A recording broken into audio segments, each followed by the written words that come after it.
পাহাড় সমান গুনাহ মাফ করার সহজ একটি আমলের কথা বলে দিব, যেই বাক্যটা আমরা সকলেই জানি, কিন্তু এই বাক্যের আমল যদি আপনি করেন, এই বাক্যটা হচ্ছে আল্লাহ তাআলার কাছে সবচেয়ে বেশি প্রিয়। এবং এই বাক্যের আমল যারা করবে তাদের পাহাড় সম পরিমাণ যদি গুনাহও হয়ে থাকে, হত্তত খতায়াহু, যত ধরনের গুনাহ আছে, মিসলা ওয়াইন কানাত মিসলা জাবাদিল বাহার, যদি সমুদ্রের ফেনা পরিমাণও যদি তার গুনাহ হয়, এই সব গুনাহ আল্লাহ তাআলা ক্ষমা করে দিবেন। মনে রাখবেন, আমরা সকলেই কিন্তু গুনাহের কাজ করে থাকি। গুনাহ আমাদের অজান্তে অনেকের হয়ে যায়, অজান্তে অনেক সময় গুনাহ হয়ে যায়। মনে রাখবেন, আমরা মনে করি যে সাধারণত যারা বিশেষ করে আল্লাহর ওলি আছেন তাদের দ্বারা মনে হয় কোনো গুনাহ হয় না, তারা মনে হয় ফেরেশতা। যারা মানুষ তাদের ভিতরে গুনাহ থাকবেই, গুনাহ অটোমেটিক হয়ে যাওয়ার সম্ভাবনা আছে। এজন্যই নবীজি সাল্লাল্লাহু আলাইহি ওয়াসাল্লাম বলে দিয়েছেন, কুল্লু বানি আদম খাত্তাউন ওয়া খায়রুল খাত্তাইন আত-তাওয়াবুন, প্রত্যেকটা বনি আদমই গুনাহগার, তবে ওই গুনাহগার আল্লাহ তাআলার কাছে সবচেয়ে বেশি প্রিয় যেই গুনাহগার সাথে সাথে আল্লাহর কাছে তাওবা করে যে আল্লাহ আমি তো গুনাহ করে ফেলেছি, আমাকে ক্ষমা করে দাও। এজন্য গুনাহ আপনার দ্বারা হয়ে যাবে, আপনি ইচ্ছা করে করবেন না, অজান্তে যদি গুনাহ হয়ে যায় সাথে সাথে আপনি আল্লাহর কাছে তাওবা করবেন।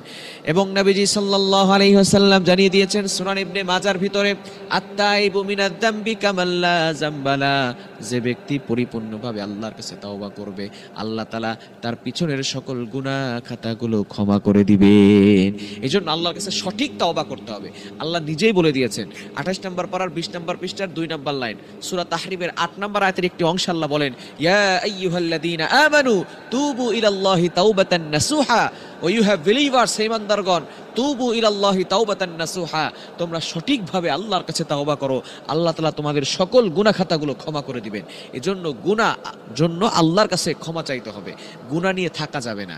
আপনি যদি পাহাড় সমপরিমাণ গুনাহের কাজ করেন, বুখারী শরীফের হাদিস, বুখারী শরীফের সর্বশেষ হাদিস, তার আগেও কিছু হাদিস রয়েছে, শেষ যে অধ্যায়টি রয়েছে সেখানে নবীজি সাল্লাল্লাহু আলাইহি ওয়াসাল্লাম জানিয়ে দিয়েছেন, এবং বিভিন্ন সিয়াসিতার হাদিসের কিতাবের ভিতরে হাদিসটি এসেছে, শুধু আপনি পড়বেন সুবহানাল্লাহি ওয়া বিহামদি, সুবহানাল্লাহি ওয়া বিহামদি, সুবহানাল্লাহি ওয়া বিহামদি। এটা একেবারে সহজ বাক্য না, একেবারে পরিচিত বাক্য না? এই বাক্য যদি আপনি মাত্র 100 বার পড়েন, তাহলে আপনার সমুদ্রের ফেনা পরিমাণ গুনাহ থাকলেও আল্লাহ তাআলা সেই গুনাহ ক্ষমা করে দিবেন। সুতরাং কেন ইমানজিদের আপনি কল্পনা করতে পারছেন, আপনি শুধু আল্লাহর ইবাদত করবেন, আল্লাহ তাআলার একটি গুণবাচক নাম সুবহানাল্লাহ ওয়া বিহামদি, আপনি আল্লাহর প্রশংসা করছেন, আল্লাহ পবিত্রতার ঘোষণা দিচ্ছেন, এটা বললে আল্লাহ তাআলা খুশি হয়ে হত্তত খতায়াহু ওয়া ইন কানাত মিসলা জাবাদিল বাহার, সমুদ্রের ফেনা পরিমাণ, সমুদ্র পরিমাণ যদি গুনাহ আপনার হয়ে যায়, এই সব গুনাহ আল্লাহ পাক রব্বুল আলামিন ক্ষমা করে দিবেন। গফিরা লাহু মা তাকদ্দামা মিন যামবি ওয়াল previous sins will be forgive, Allah আপনার পিছনের সব গুনাহ ক্ষমা করে দিবেন এবং আল্লাহ আপনার মর্যাদা বাড়িয়ে দিবেন। সুতরাং এই আমলটা, ছোট্ট আমলটা করতে পারবো তো ইনশাআল্লাহ। ফজরের নামাজের পর 100 বার পড়বো সুবহানাল্লাহি ওয়া বিহামদি, মাগরিবের নামাজের পর 100 বার পড়বো সুবহানাল্লাহি ওয়া বিহামদি।